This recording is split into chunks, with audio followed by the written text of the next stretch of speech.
In 2026, Yamaha Motor generates over $17 billion in revenue.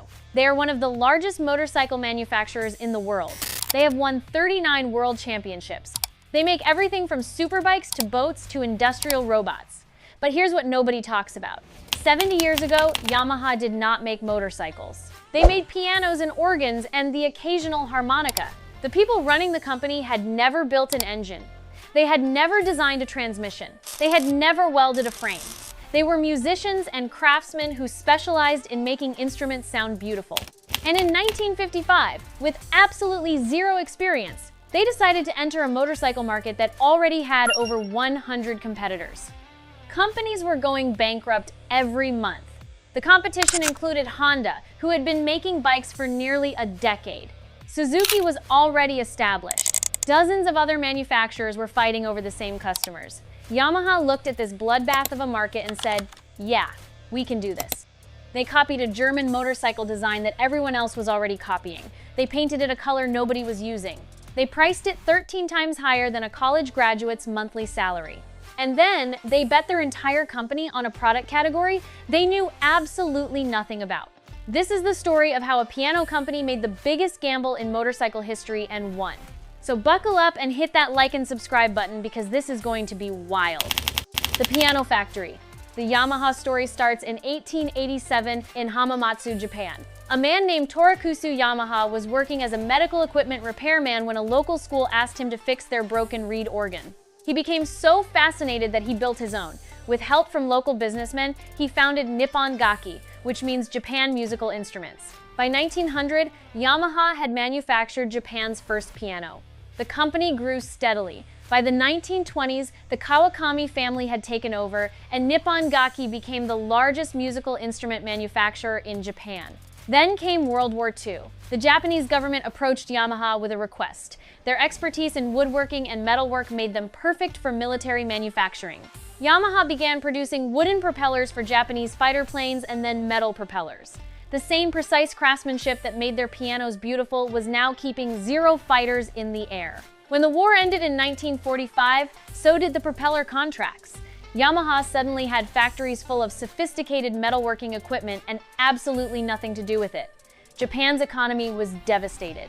Nobody was buying pianos. The expensive machinery just sat there, rusting and useless.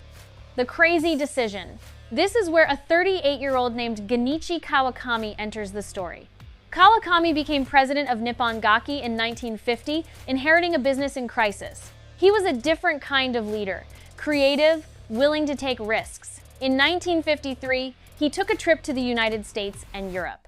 What he saw changed everything. The recreational market was exploding. People wanted mobility, fun, freedom, and in post-war Japan, the motorcycle had become the vehicle of choice. Motorcycles were cheaper than cars, easier to manufacture, perfect for Japan's narrow streets. Demand was skyrocketing. When Kawakami returned to Japan, he made a decision that seemed absolutely insane.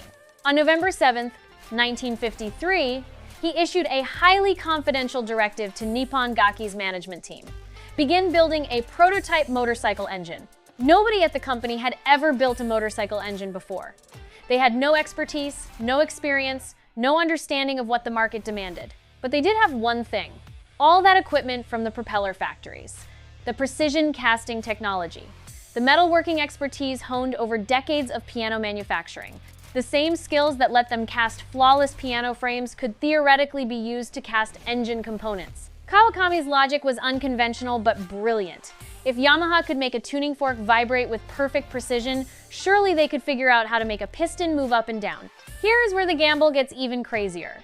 When Yamaha decided to enter the motorcycle market in late 1953, there were roughly 120 companies making motorcycles in Japan.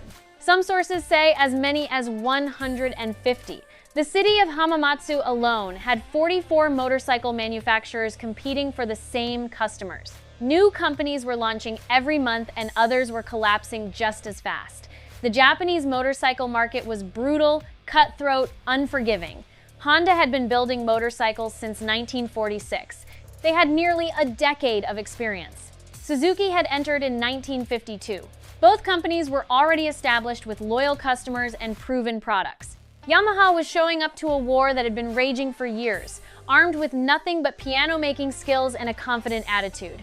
Most people would have looked at these odds and walked away. Kawakami looked at these odds and saw opportunity. His philosophy was simple.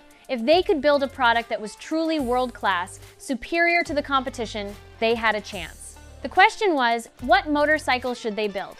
The answer came from Germany. During World War II, a German company called DKW developed a motorcycle called the RT-125.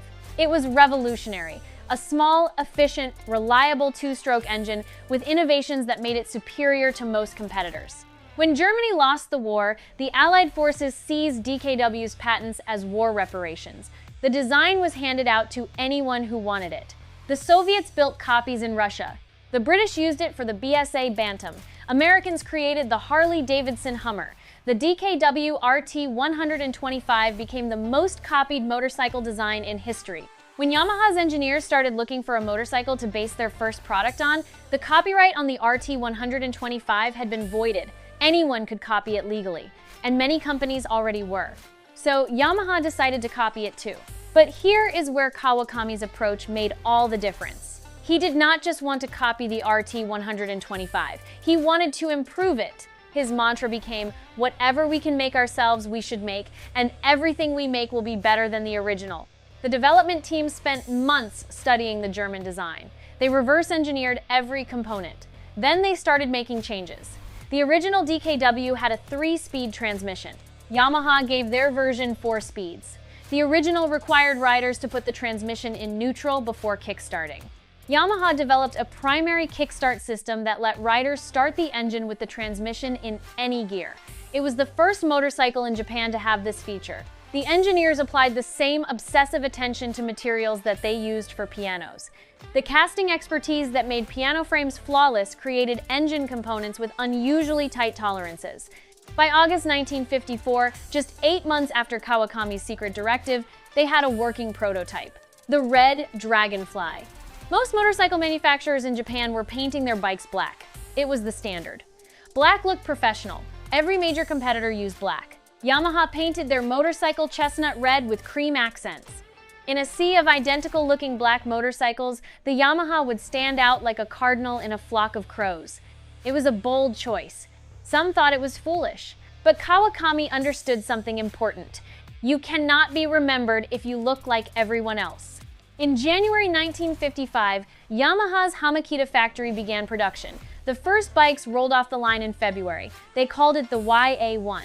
The price tag was jaw-dropping. 138,000 yen. The average starting salary for a male college graduate was 10,000 yen per month. The YA1 cost more than 13 months of salary. Yamaha wasn't trying to compete on price. They were betting that customers would pay a premium for quality. On July 1st, 1955, Nippon Gaki officially spun off its motorcycle division as Yamaha Motor Company Limited.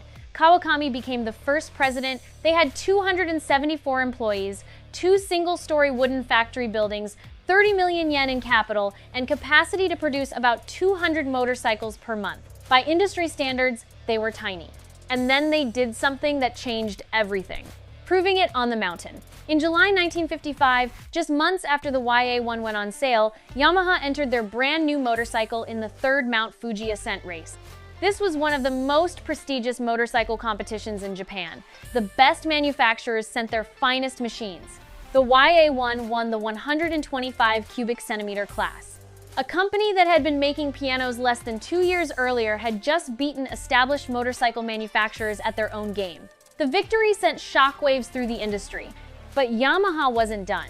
In November 1955, they entered the first Asama Highlands race. Factory teams from Honda, Suzuki, and other major manufacturers showed up with their best machines and riders. Yamaha swept the competition. 1st place, 2nd place, and 3rd place. A complete podium lockout. The racing victories proved that Yamaha's obsessive attention to quality wasn't just marketing speak. The same precision that made their pianos sing had created a motorcycle that could outperform machines from companies with decades more experience. Japanese riders started calling the YA1 Akatambo, the Red Dragonfly. Young riders flocked to dealerships. Despite the astronomical price, demand exceeded supply. Word spread that the Red Dragonfly wasn't just beautiful, it was better. By the time production ended in 1957, Yamaha had sold approximately 11,000 YA1S. For a brand new manufacturer with no track record, charging prices most buyers could barely afford, this was extraordinary. The piano company had become a motorcycle company, the gamble had paid off. Yamaha did not rest on the YA1's success. In 1957, they released the YA2 with improved frame and suspension. That same year, they introduced the YD1, their first 250cc twin-cylinder motorcycle. The rivalry between Yamaha and Honda became legendary. Both companies pushed each other to innovate faster. By the early 1960s, Japanese manufacturers were beating European competitors in international racing. By the mid-1960s, they were dominating. Honda, Yamaha, Suzuki, and Kawasaki, the Big Four, destroyed Western manufacturers. British companies that had ruled for decades collapsed. The industry was now ruled by Japan, and Yamaha, the piano company that had bet everything on a copied German design, was at the center of it all. Today, Yamaha Motor Company is a global conglomerate. They have won 39 motorcycle world championships and over 200 victories at the Isle of Man TT. The R1, the MT series, the YZF line, these are icons. But Yamaha did not stop at motorcycles. They make outboard motors, boats, ATVs, golf carts, industrial robots, semiconductor equipment. The company operates 137 subsidiaries across every continent.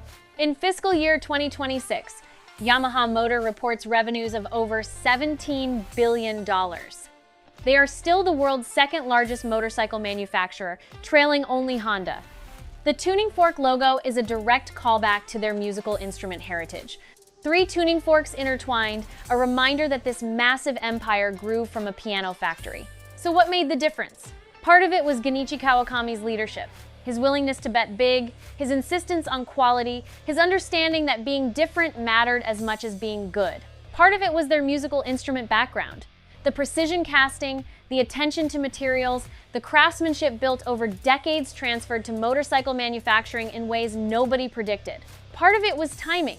Japan's economy was recovering, demand was exploding, the market was ready for someone to rise above. But mostly it was the decision to not just copy the competition, but to beat them, to take a German design and make it better, to paint it a color nobody else was using, to charge more and justify it with quality, to prove themselves in competition before asking anyone to trust them. The YA1 was proof of concept for an entire philosophy. Build something better, make it beautiful, then prove it in the harshest conditions possible.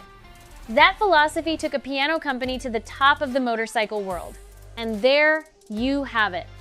A piano company with zero motorcycle experience that looked at a market with 120 competitors, copied what everyone else was copying, painted it red, charged 13 months' salary for it, and won. Did you know Yamaha started as a piano company? Let me know in the comments section below. Now, tell me what you think of in the comments. And if this reveal impressed you, get a sneak peek at the top 6 Chinese scooters which are now blowing up the automotive market. Sales popped on the upper left of your screen.